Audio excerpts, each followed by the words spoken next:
Hello my dear student, welcome back to my YouTube channel Subhash study centre. 2025 board exam देने वाले जितने भी मेरे प्यारे बच्चे कक्षा 10 में हैं, आप सभी के लिए मैं लेकर के आ चुका हूं आज के इस वीडियो में हिंदी विषय का वायरल मॉडल पेपर। मेरे प्यारे बच्चों, 2025 बोर्ड एग्जाम में इसी मॉडल पेपर से आपकी परीक्षा में प्रश्न छपने वाले हैं, तो आप इस मॉडल पेपर को जरूर तैयार कर लो। मेरे प्यारे बच्चों, 801 HA कोड का मॉडल पेपर है, तो यदि आप कक्षा 10 में हैं तो आप इस मॉडल पेपर को जरूर तैयार कर लीजिएगा। एक एक प्रश्न का उत्तर मैं आपको बताऊंगा, वीडियो को बिल्कुल कंप्लीट देखिएगा। तो चलिए मेरे प्यारे बच्चों, समय आपको बोर्ड परीक्षा में 3 घंटे 15 मिनट का मिलेगा, जैसा कि मैं आपको प्रत्येक वीडियो में बताता हूँ। पेपर का पूर्णांक रहेगा 70 अंकों का, और मेरे प्यारे बच्चों 100% की गारंटी है, यदि आपने इस वायरल मॉडल पेपर को तैयार कर लिया तो 70 में 70 का स्कोर बहुत ही आसानी से कर लोगे। चलिए यहाँ पर नोट के अंतर्गत पहला है, प्रारंभ के 15 मिनट आपको मिलेंगे प्रश्न पत्र यानी पढ़ने के लिए। आप जो है यहाँ पर ध्यान दें, 3 घंटे 15 मिनट का जो समय रहेगा, इसमें से 15 मिनट आप किस लिए प्राप्त करेंगे, यानी किस लिए आपको मिलेंगे, पेपर को पढ़ने के लिए। सभी प्रश्न अनिवार्य हैं। अगला क्या है, सभी प्रश्न करना अनिवार्य है। तीसरा है, यह प्रश्न पत्र 2 खंडों खंड आ एवं खंड बा में विभक्त है। पेपर 2 खंडों में विभक्त रहेगा, खंड आ और खंड बा में। खंड आ में 1 अंक के बहुविकल्पी प्रश्न हैं, जिनके सही उत्तर OMR शीट में आपको भरना होगा, जिसका नमूना आप यहाँ पर देख सकते हैं। मेरे प्यारे बच्चों, OMR शीट का नमूना आप यहाँ पर ध्यान दीजिएगा, कुछ इस तरह की होगी आपकी OMR शीट 2025 बोर्ड एग्जाम में जो आपको मिलेगी, जिसमें आपको प्रश्न संख्या 1 से प्रश्न संख्या 20 तक के जो बहुविकल्पी प्रश्न होंगे, इन सभी प्रश्नों का आंसर आपको क्रमशः यहाँ पर भरना होगा। और किस तरह से भरना होगा, यदि आप कमेंट करते हैं तो मैं आपको इस पर भी एक कंप्लीट वीडियो आपको प्रोवाइड करा दूंगा। मेरे प्यारे बच्चों, यहाँ पर जो OMR शीट आपको मिलेगी बोर्ड एग्जाम में, उसमें क्या करना है, आपको सही उत्तर भरने हैं। या तो आप OMR शीट को नीले पेन से भरें या आप काले पेन से भरें, लेकिन ध्यान रहे आपको बाल पॉइंट वाले कलम से ही OMR शीट को भरना है। जो सही होगा विकल्प उसी को आप चिन्हित कीजिएगा, गलत वाले को आप नहीं करेंगे। या आप ये नहीं करेंगे कि एक गोला आपने, मान लीजिए एक प्रश्न संख्या 1 है और एक में आपने A भी भर दिया और D या C या 2 गोले आपको नहीं भरने हैं, ये भी ध्यान देना है। अगला है यहाँ पर, खंड आ के प्रत्येक प्रश्न का निर्देश पढ़कर केवल प्रदत्त OMR उत्तर पत्रक पर ही उत्तर देना है। OMR उत्तर पत्रक पर उत्तर देने के पश्चात उसे नहीं काटें तथा इरेजर अथवा व्हाइटनर का प्रयोग भी ना करें। जो आपने OMR उत्तर पत्रक पर उत्तर दे दिया, उसे अब ना तो काट सकते हैं, ना ही इरेजर या व्हाइटनर का प्रयोग कर सकते हैं। जैसे कि मान लो मेरे प्यारे बच्चों, पहला प्रश्न है, अब इसमें से ऑप्शन सही है B वाला, आपने भर दिया जल्दबाजी में C वाला। अब आप सोच रहे हैं कि इसको मैं काट दूं या इरेजर का प्रयोग कर लूं या इसमें व्हाइटनर लगा दूं, तो ऐसा कुछ भी नहीं करना है। चलिए आगे बढ़ते हैं। प्रश्न के अंक उसके सम्मुख अंकित हैं, कौन सा प्रश्न कितने अंक का है इसका भी वर्णन किया गया है। खंड बा में 50 अंक के वर्णनात्मक प्रश्न दिए गए हैं। अगला है, खंड बा में सभी प्रश्नों के उत्तर एक साथ ही आपको करना होगा। प्रथम प्रश्न से आरंभ कीजिएगा तथा अंतिम प्रश्न तक करते जाइएगा। जिस प्रश्न का आपको उत्तर नहीं पता है उस पर आपको समय बिल्कुल भी नष्ट नहीं करना है। तो चलिए मेरे प्यारे बच्चों, सबसे इम्पोर्टेंट और 2025 बोर्ड परीक्षा में आने वाले इन सभी प्रश्नों को 100% आप लोग तैयार कर लो। एक प्रश्न से मैं एक और प्रश्न आपको बताता चलूँगा, तो वीडियो काफ़ी ज़्यादा हेल्पफुल है आप सभी के लिए। एक बार शेयर कर देना आप सभी लोग इस वीडियो को। पहला प्रश्न है मेरे प्यारे बच्चों, शुक्ल युग की कालावधि या समय सीमा क्या है? शुक्ल युग की कालावधि या समय सीमा क्या है? तो यहाँ पर राइट आंसर होगा डी वाला ऑप्शन। 1938 ईस्वी से 1947 तक का जो समय था शुक्ल युग की समय सीमा के अंतर्गत आता है। चलिए अगला प्रश्न है, छायावादोत्तर युग के प्रमुख कवि का नाम क्या है? तो छायावादोत्तर युग के प्रमुख कवि हैं यहाँ पर सी वाला ऑप्शन सही हो जाएगा, रामधारी सिंह दिनकर। इनकी प्रसिद्ध रचना का नाम है रेणुका। आप लोग तैयार कर लीजिएगा, रेणुका जो है रामधारी सिंह दिनकर जी की रचना है। रसवंती भी रामधारी सिंह दिनकर जी की रचना है। और परशुराम की प्रतीक्षा, आप लोग याद कर लीजिएगा, ये प्रश्न आता है कि परशुराम की प्रतीक्षा के लेखक कौन हैं? तो परशुराम की प्रतीक्षा किसकी रचना है मेरे प्यारे बच्चों? रामधारी सिंह दिनकर जी की रचना है। मैंने आपको बताया था एक प्रश्न से मैं कल ही प्रश्न क्लियर करा दूंगा, तो इसलिए वीडियो बिल्कुल भी स्किप मत कीजिएगा। चलिए अगला प्रश्न मेरे प्यारे बच्चों है, भगवत शरण उपाध्याय द्वारा रचित निबंध कौन सा है? तो भगवत शरण उपाध्याय जी के द्वारा रचित निबंध है यहाँ पर डी वाला ऑप्शन सही होगा, ठूठा आम। यदि प्रश्न आता है कि ठूठा आम किस विधा की रचना है, तो यह मेरे प्यारे बच्चों निबंध विधा पर आधारित रचना है। और भगवत शरण उपाध्याय जी ने आपकी हिंदी पाठ्य पुस्तक में कौन सा पाठ लिखा है? अजंता। आप लोग इसको भी तैयार रखिएगा। अगला प्रश्न है, रस मीमांसा के लेखक कौन हैं? तो मेरे प्यारे बच्चों यहाँ पर एक विकल्प मिसप्रिंट है। यहाँ पर रस मीमांसा किसकी रचना है? आचार्य रामचंद्र शुक्ल जी की। किसकी रचना है? जो कि मिसप्रिंट हो गया है, आप लोग इसके लिए मुझे क्षमा कीजिएगा।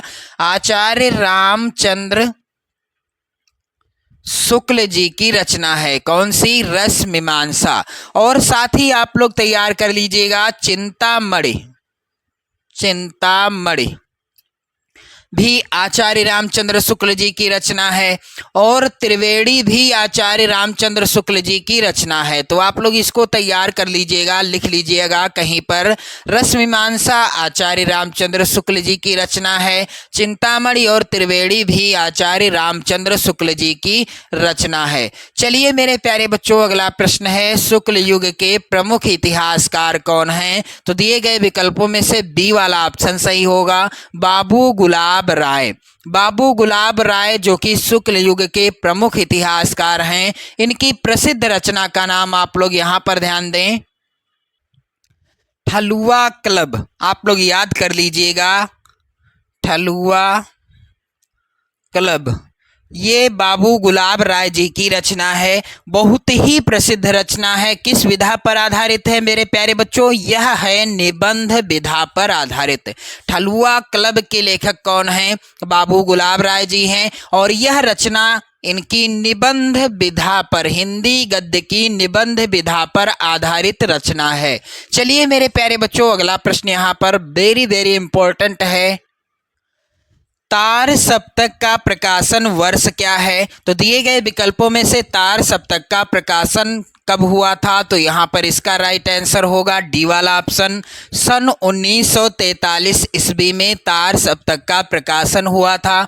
इसको किसने संपादन किया, यानी तार सप्तक का संपादन किसने किया था? तो सच्चिदानंद हीरानंद वात्स्यायन अज्ञे जी ने सन 1943 ईस्वी में तार सप्तक का संपादन किया था।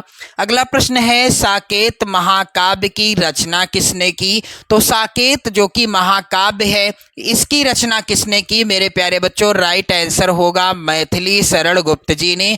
ए वाला ऑप्शन सही हो जाएगा। आप लोग याद रखिएगा, मैथिली शरण गुप्त जी को राष्ट्र कवि की उपाधि से सम्मानित किया गया था। यदि प्रश्न आ जाए कि दिए गए विकल्पों में से किस को राष्ट्र कवि की उपाधि से सम्मानित किया गया, तो मैथिली शरण गुप्त वाला विकल्प सही होगा। अगला प्रश्न है मेरे प्यारे बच्चों, अगला है प्रश्न की प्रगतिवाद की दो विशेषताएं या प्रवृत्तियां कौन सी हैं? तो मानवतावादी प्रवृत्ति और विद्रोह एवं क्रांति की भावना, ये दोनों विकल्प सही हैं। यहाँ पर राइट आंसर होगा विकल्प डी, यानी विकल्प ए और बी दोनों सही हैं। चलिए मेरे प्यारे बच्चों, अगला प्रश्न है रीतिकाल के प्रमुख दो कवि कौन से हैं। तो रीतिकाल के प्रमुख दो कवि हैं, पहले हैं बिहारी लाल, दूसरे कवि हैं पद्माकर। दिए गए विकल्पों में से राइट आंसर क्या होगा? विकल्प सी वाला। विकल्प ए और विकल्प बी दोनों रीतिकाल के प्रसिद्ध कवि हैं। मेरे प्यारे बच्चों, बिहारी लाल जी की एकमात्र रचना जिसे सतसई या बिहारी सतसई के नाम से जाना जाता है, जिसमें 719 दोहे हैं। कितने? 719 दोहे हैं। और इन 719 दोहों के कारण ही, यानी इसी एक रचना के कारण ही, बिहारी सतसई नामक रचना के कारण ही बिहारी लाल को रीतिकाल का महान जो है कवि माना जाता है, या महान कवि या महान कलाकार माना जाता है। चलिए अगला प्रश्न है ललित ललाम के रचयिता कौन हैं। तो ललित ललाम मेरे प्यारे बच्चों रचना है, डी वाला ऑप्शन सही होगा, मतिराम की। प्रश्न अगला है हंस हंस भाजें देख दुल्ह दिगंबर को, पाहुनी जे आवें हिमांचल के उछाह में। निम्नलिखित में कौन सा रस है? तो क्या यहाँ पर करुण रस है जिसका स्थायी भाव होता है शोक? क्या यहाँ पर श्रृंगार रस है जिसका स्थायी भाव होता है रति? क्या यहाँ पर मेरे प्यारे बच्चों वीर रस है जिसका स्थायी भाव होता है उत्साह? या यहाँ पर हास्य रस है जिसका स्थायी भाव क्या होता है? हास। हास का अर्थ होता है हंसना। हास का अर्थ क्या होता है? हंसना होता है। अब यहाँ पर हंसी हंसी भाजें देख दुल्ह दिगंबर को, जो भगवान शंकर को दूल्हे के रूप में देखता था, वह राजा हिमांचल के यहाँ जो भगवान शंकर को दूल्हे के रूप में देखता था, उन्हें देखकर हंसते हुए, इतना देखकर हंसता था कि वह दौड़ दौड़ कर दूसरे को बताने के लिए भागने लगता था। तो यहाँ पर हंसी की बात है। हंसी का अर्थ होता है हंसना, और हंसना यानी हास किसका स्थायी भाव है? हास्य रस का। दिए गए उदाहरण में कौन सा रस है? हास्य रस है। यहाँ पर बिल्कुल साफ साफ लिखा है हंसी हंसी यानी हंसना, तो आपको कंफ्यूज बिल्कुल भी नहीं होना है। चलिए अगला प्रश्न मेरे प्यारे बच्चों है हरिमुख मनोह मयंक। एक मैं आपको ट्रिक बताना चाहूँगा जिसके द्वारा आप इस प्रश्न को कभी नहीं गलत कर पाओगे। जैसे कि आप लोग ध्यान रखिएगा, मनु मानो, जनु जानो और मनहु जनहु जनहु, ये क्या हैं? उत्प्रेक्षा अलंकार के वाचक शब्द हैं। जिस भी उदाहरण में इनमें से कोई भी शब्द लिखा होगा वहां पर उत्प्रेक्षा अलंकार होगा। अब यहाँ पर क्या लिखा हुआ है? दिए गए उदाहरण में मनोह लिखा हुआ है, आप देख पा रहे होंगे मनोह लिखा हुआ है, और यहाँ पर मनोह क्या है? उत्प्रेक्षा अलंकार का वाचक शब्द है। कौन सा अलंकार है? यहाँ पर उत्प्रेक्षा अलंकार है। तो मनु मानो, जनु जानो, मनोह जनहु आप याद रख लो, बिल्कुल गलत नहीं होने वाला प्रश्न, चाहे जहां आप देखोगे बिल्कुल सही करके आओगे। अगला प्रश्न है लिखकर लोहित लेख डूब गया दिन मणि आहा, व्योम सिंधु सखी देख तारक बुद बुद दे रहा। इन पंक्तियों में पहले और तीसरे चरण में मात्राएं हैं। तो आपको मैं बताना चाहूंगा कि सोरठा छंद होता है जिसमें पहला चरण होता है, जिसमें होती हैं 11 मात्राएं। कितनी? 11 मात्राएं होती हैं सोरठा छंद में पहले चरण में। और तीसरे चरण में होती हैं कितनी मात्राएं? इसमें भी होती हैं 11। यहाँ पर आप लोग याद रखिए 11 मात्राएं होती हैं। सोरठा छंद के दूसरे चरण में होती हैं 13 मात्राएं, और दूसरे के बाद चौथे चरण में भी होती हैं 13 मात्राएं। तो यहाँ पर पहले और तीसरे चरण में मात्राएं कितनी हैं? 11 ऑप्शन सही होगा ए वाला। और दूसरे और चौथे चरण में होती हैं मात्राएं 13 आप लोग याद रखिएगा। अगला प्रश्न मेरे प्यारे बच्चों है यहाँ पर सुदर्शन शब्द में उपसर्ग क्या है? तो यहाँ पर दर्शन क्या है? दर्शन है मूल शब्द। दर्शन है मूल शब्द जिसमें उपसर्ग जुड़ा हुआ है कौन सा? सु। और जब ये जुड़ गया है तो यहाँ पर क्या नया शब्द बना है? सुदर्शन। अब यहाँ पर राइट आंसर क्या होगा मेरे प्यारे बच्चों, यहाँ पर होगा बी वाला ऑप्शन, सु हो जाएगा राइट आंसर। चलिए अगला प्रश्न है, कलम राजीव जलज आदि कहलाते हैं। तो कलम यहाँ पर लिखा है, थोड़ा सा मिसप्रिंट हो गया है, कमल होगा, यहाँ पर कमल होगा। कमल राजीव जलज आदि कहलाते हैं। ये क्या कहलाते हैं, ये कहलाते हैं पर्यायवाची शब्द। यहाँ पर राइट आंसर होगा पर्यायवाची शब्द। अब यहाँ पर आप लोग ध्यान दें, एक ऐसा प्रश्न आ चुका है यहाँ पर आपके समक्ष जिसमें आप कंफ्यूज हो सकते हैं। प्रश्न है कि भवानी शंकर में कौन सा समास है। तो भवानी शंकर मैंने आपको बताया था, माता पिता या दिन रात या राजा रानी। अब एक मैंने आपको ट्रिक बताई थी कि जिसके मध्य में ये योजक चिन्ह लगा होगा वहां पर द्वंद्व समास होगा।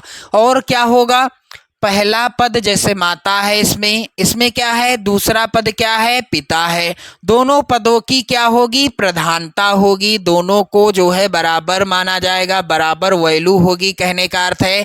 तो वहां पर द्वंद्व समास होगा। जब इनका विग्रह होगा तो बीच में क्या आ जाएगा, और जैसे माता और पिता, दिन और रात, राजा और रानी।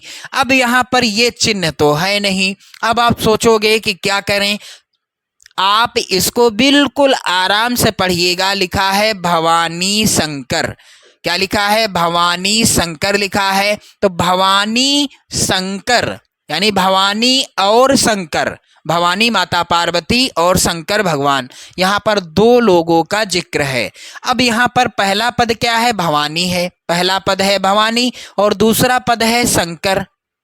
दोनों पदों की प्रधानता है, और जब इनका विग्रह होगा तो भवानी और शंकर हो जाएगा मेरे प्यारे बच्चों। इसलिए यहाँ पर समास कौन सा है, द्वंद्व समास है। कंफ्यूज नहीं होना है, क्लियर हो गया। चलिए कमेंट करके बताइएगा। अगले प्रश्न की ओर बढ़ते हैं। अगला प्रश्न यहाँ पर है, तद स्त्रीलिंग शब्द का सप्तमी विभक्ति बहुवचन का रूप क्या होगा। तो मेरे प्यारे बच्चों इसका राइट आंसर हो जाएगा यहाँ पर तासु। यहाँ पर बी वाला ऑप्शन ही राइट आंसर है। तद स्त्रीलिंग शब्द का सप्तमी विभक्ति बहुवचन का रूप होगा तासु। अगला प्रश्न है, भगवान तुम्हारा भला करे, अर्थ के आधार पर वाक्य का भेद बताएं। तो जब आप किसी को कहते हैं भगवान तुम्हारा भला करे, तो इसमें क्या होता है, इच्छावाचक वाक्य होता है। यहाँ पर ए वाला ऑप्शन क्या होगा, राइट आंसर हो जाएगा। भगवान तुम्हारा भला करे में कौन सा जो है अर्थ के आधार पर भेद क्या है, इच्छावाचक है। अगला प्रश्न है, वह अब भी बैठ नहीं सकता, वाक्य का भाववाच्य में रूप क्या होगा। तो मेरे प्यारे बच्चों इस प्रश्न का आंसर आप लोग कमेंट करके बताइएगा। प्रश्न अगला है, यहाँ पर निम्नलिखित में से सर्वनाम कौन सा है। तो यहाँ पर है मेरे प्यारे बच्चों सी वाला ऑप्शन सही। वह क्या है, सर्वनाम है। क्या है, सर्वनाम है। इसके बाद आप देखेंगे खंड बा जो कि आएगा 50 अंकों का। चलिए फटाफट से इनको भी पढ़ लेते हैं, इस खंड बा के प्रश्नों को। प्रश्न यहाँ पर है, निम्नलिखित गद्यांश पर आधारित 3 प्रश्नों का उत्तर दीजिए। प्रश्न आएगा 6 नंबर का। गद्यांश यहाँ पर सबसे ज़्यादा इम्पोर्टेंट 2025 बोर्ड परीक्षा के लिए। भिन्न भिन्न धर्मों को मानने वाले भी जो सारी दुनिया के सभी देशों में बसे हुए हैं, यहाँ भी थोड़ी बहुत संख्या में पाए जाते हैं। और जिस तरह यहाँ की बोलियों की गिनती आसान नहीं, उसी तरह यहाँ भिन्न भिन्न धर्मों के संप्रदायों की भी गिनती आसान नहीं। अब यहाँ पर पहला प्रश्न आप लोग ध्यान दें, उपर्युक्त गद्यांश का संदर्भ लिखिए। तो संदर्भ में आपको पाठ का नाम लिखना होगा। तो पाठ का नाम क्या है, भारतीय संस्कृति। भारतीय संस्कृति पाठ का नाम है। लेखक हैं डॉक्टर राजेंद्र प्रसाद जी। लेखक कौन है, डॉक्टर राजेंद्र प्रसाद जी हैं। अब यहाँ पर गद्यांश के रेखांकित अंश की व्याख्या कीजिए। तो जो रेखांकित अंश होगा उसी की व्याख्या करनी है। फिर एक और प्रश्न आएगा जिसका उत्तर आप गद्यांश से ही कर लेंगे।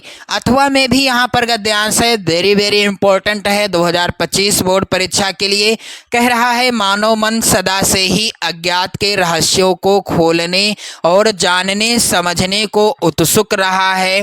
जहाँ तक नहीं पहुँच सकता था वहाँ वह कल्पना के पंखों पर उड़कर पहुंचा। अब यहाँ पर आप लोग ध्यान दें, उपर्युक्त गद्यांश का संदर्भ लिखिए। तो संदर्भ लिखना है, पाठ का नाम क्या है। अब यहाँ पर आप लोग ध्यान दें, एक प्रश्न है अंतरिक्ष युग का सूत्रपात कब हुआ। यहाँ पर इसका उत्तर यहाँ से है, आप लोग ध्यान दें। अंतरिक्ष युग का सूत्रपात 4 अक्टूबर 1957 को हुआ था। तो मेरे प्यारे बच्चों, यहाँ पर अंतरिक्ष वाली बात किसमें की गई है, कौन सा पाठ है वह जिसमें अंतरिक्ष के बारे में यानी अंतरिक्ष का जिक्र किया गया है। पाठ का नाम है मेरे प्यारे बच्चों पानी में चंदा और चांद पर आदमी, जिसके लेखक कौन हैं, जयप्रकाश भारती जी हैं। लेखक कौन हैं, जयप्रकाश भारती जी हैं। चलिए अगला प्रश्न है यहाँ पर, निम्नलिखित में से किसी एक पद्यांश पर आधारित सभी प्रश्नों का उत्तर दीजिए। 6 नंबर का प्रश्न आएगा। उधो मन न भये 10-20, एक हुतो सो गयो श्याम संग को अवराधे ईस। इंद्री शिथिल भई केशव बिनु ज्यों देहि बिनु शीस। मेरे प्यारे बच्चों आप लोग ध्यान दीजिएगा, आशा लागी रहत तन श्वासा जीवहि कोटि बरीस। यहाँ पर थोड़ा सा मिसप्रिंट है, मैं काट रहा हूँ। तुम तो सखा श्याम सुंदर के सकल जोग के ईस, सूर हमारे नंद नंदन बिनु और नहीं जगदीश। उपर्युक्त पद्यांश का संदर्भ लिखिए। तो पद शीर्षक पाठ से लिया गया है पद्यांश। रचनाकार हैं सूरदास जी। सूरदास जी का कोई भी यहाँ पर पद्यांश आ जाए आपकी बोर्ड परीक्षा में, उनका नाम जरूर लिखा रहेगा। फिर रेखांकित अंश की व्याख्या करनी है और एक प्रश्न का और उत्तर देना है। अथवा में यहाँ पर पद्यांश सबसे ज्यादा इंपॉर्टेंट है मेरे प्यारे बच्चों 2025 बोर्ड परीक्षा के लिए। सच्चा प्रेम वही है जिसकी तृप्ति आत्मबलि पर हो निर्भर, त्याग बिना निष्प्राण प्रेम है, करो प्रेम पर प्राण निछावर। देश प्रेम वह पुण्य क्षेत्र है, अमल असीम त्याग से विलसित, आत्मा के विकास से जिसमें मनुष्यता होती है विकसित। स्वदेश प्रेम शीर्षक कविता से लिया गया है प्रस्तुत पद्यांश मेरे प्यारे बच्चों। जिसके लेखक कौन हैं आप लोग ध्यान दीजिएगा। लेखक हैं यहाँ पर राम नरेश त्रिपाठी जी। रचनाकार कौन है, राम नरेश त्रिपाठी जी हैं इस स्वदेश प्रेम शीर्षक कविता के रचनाकार। यहाँ पर संदर्भ भी लिखना है, रेखांकित अंश की व्याख्या भी करनी है और एक प्रश्न और है उसका उत्तर करना है। एक ही करना है, 2 पद्यांश आएंगे। चलिए अगला प्रश्न है, निम्नलिखित में से किसी एक संस्कृत गद्यांश का संदर्भ सहित हिंदी में अनुवाद कीजिए। 5 नंबर का प्रश्न आएगा। पहला जो है गद्यांश यहाँ पर संस्कृत का, जिसमें लिखा हुआ है स्पष्ट, वाराणसी सुविख्याता प्राचीना नगरी। पाठ का नाम तो आप यहीं पर देख सकते हैं, वाराणसी पाठ से लिया गया है पहला गद्यांश। अथवा वाला गद्यांश है मानव जीवन से संस्करणम संस्कृति है। तो यह किस पाठ से है, भारतीय संस्कृति शीर्षक पाठ से, भारतीय संस्कृति शीर्षक पाठ से। इसमें भी पाठ का नाम छिपा हुआ है। अगला यहाँ पर प्रश्न है, दिए गए संस्कृत पद्यांश में से किसी एक का संदर्भ सहित हिंदी में अनुवाद करना होगा। 5 नंबर का प्रश्न आएगा। सर्वे भवन्तु सुखिनः सर्वे सन्तु निरामयाः सर्वे भद्राणि पश्यन्तु मा कश्चित् दुःख भाग् भवेत्। पाठ का नाम है जिस पाठ से यह लिया गया है, भारतीय संस्कृति शीर्षक पाठ से। आप लोग याद रखिएगा। अगला यहाँ पर अथवा में जो श्लोक है, मरणम मंगलम यत्र विभूतिश्च विभूषणम कौपीनम यत्र कौशेयम सा काशी केन मीयते। यह लिया गया है वाराणसी शीर्षक पाठ से। प्रश्न अगला है, अपने पठित खंड काव्य के आधार पर निम्नलिखित प्रश्नों में से किसी एक का उत्तर दीजिए। 3 नंबर का प्रश्न आएगा, आप लोग याद रखिएगा। यहाँ पर आप देख सकते हैं इस तरह के प्रश्न आएंगे। चलिए प्रश्न संख्या 6 का है यहाँ पर, दिए गए लेखकों में से किसी एक लेखक का जीवन परिचय लिखना है और उनकी प्रमुख रचना का उल्लेख करना है। 5 नंबर का प्रश्न आएगा और इन सभी लेखकों का जीवन परिचय आप तैयार कर लो। 2025 की बोर्ड परीक्षा में 100% ये आएंगे। रामचंद्र शुक्ल जी का, भगवत शरण उपाध्याय जी का और जयशंकर प्रसाद जी का। अगला प्रश्न, दिए गए कवियों में से किसी एक कवि का जीवन परिचय देते हुए उनकी एक रचना का नाम लिखना है। 5 नंबर का ये प्रश्न भी आएगा। महादेवी वर्मा, तुलसीदास, रसखान 2025 में 100% प्रश्न आएगा और 100% इनका जीवन परिचय पूछा जाएगा। अगला प्रश्न मेरे प्यारे बच्चों है, अपनी पाठ्य पुस्तक में से कंठस्थ कोई एक श्लोक लिखिए जो इस प्रश्न पत्र में ना आया हो। 2 नंबर का ये प्रश्न आएगा। प्रश्न अगला है, निम्नलिखित प्रश्नों में से किन्हीं 2 प्रश्नों का उत्तर संस्कृत में दीजिए। तो ये भी 2 नंबर का प्रश्न आएगा। आप लोग इन सभी प्रश्नों को तैयार कर लेना 2025 बोर्ड परीक्षा के लिए। यदि आप कमेंट करेंगे तो पूरे पेपर का सॉल्यूशन भी मैं आपको प्रोवाइड कराऊंगा। गीताया कह संदेशा, दूसरा है चंद्रशेखरः कह आसीत, तीसरा है लोभा केन वर्धते, चौथा है वीरः केन पूजते। अगला प्रश्न मेरे प्यारे बच्चों, यहाँ पर आप सभी लोग ध्यान दें। कह रहा है निम्नलिखित में से किसी एक विषय पर निबंध लिखिए। तो बेटी बचाओ बेटी पढ़ाओ 7 नंबर का निबंध आएगा। विज्ञान अभिशाप या वरदान, स्वदेश प्रेम या देश प्रेम, प्रदूषण की समस्या और समाधान। वेरी वेरी इंपॉर्टेंट हैं ये सभी निबंध, आप तैयार कर लो। 2025 में 100% पूछे जाएंगे। और मेरे प्यारे बच्चों, अगला प्रश्न यहाँ पर, आपकी बहन कस्बे से अपनी पढ़ाई पूरी कर आगे शिक्षा के लिए बड़े नगर में गई है। नगर के वातावरण में संभावित परेशानियों की चर्चा करते हुए उनसे बचने के तरीके उसे पत्र द्वारा समझाइए। 4 नंबर का ये प्रश्न होगा।